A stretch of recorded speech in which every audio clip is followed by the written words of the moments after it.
semănătoare cu tehnologia de semănare optimizată Minitil din seria SZM NICA 6. La aplicarea tehnologiilor de economisire a resurselor, însămânțarea majorității culturilor se produce după prelucrarea preliminară cu grate cu discuri grele. Pentru a obține o semănătură ordonată și rezistentă, apare necesitatea de a alege o semănătoare universală, care, prin cheltuieli minime a lucrului pentru schimbarea adâncimii și normelor de însămânțare, ar putea oferi o semănare calitativă a unei game largi de culturi agricole.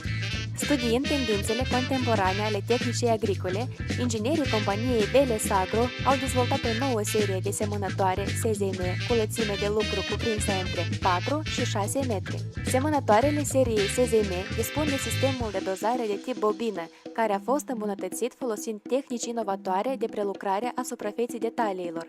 Pentru a forma un pad germinativ ideal, este utilizată construcția poziționării deplasate a discurilor, care de asemenea protejează și de la înfundarea cu bulgări și pietre. Astfel, primul disc trasează urma de semănare și taie rămășițele de ierburi, iar al doilea deschide și pregătește patul germinativ. Adâncimea dorită a semănării se realizează prin mecanismul de arcuri, care, pe lângă reglarea adâncimii, permite mecanismului brăzdarului să copieze suprafața solului pentru semănat. Tăvălugul de reglare, situat după brăzdar, menține adâncimea de semănare dorită. De asemenea, aici se realizează contactul materialului pentru însămânțarea cu solul, care este necesar pentru pătrunderea umidității prin capilare și formarea germinării uniforme și unui puternic sistem radicular. Pentru agregarea la tractor este prevăzută varianta remorcată sau purtată a semănătoarei.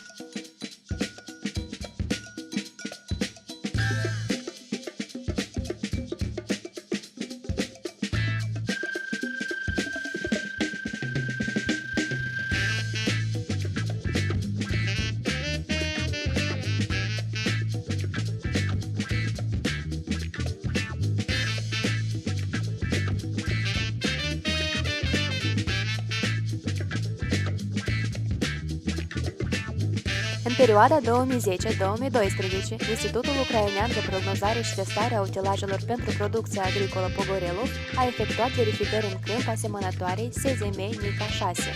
Specialiștii institutului au determinat eficiența economică a 100 de hectare de teren semănat cu utilizarea tehnologiei Minitil comparativ cu tehnologia clasică de prelucrare a pământului. Economia în perioada realizării semănăturii, 700 euro. Economii pe îngrășăminte, 600 euro.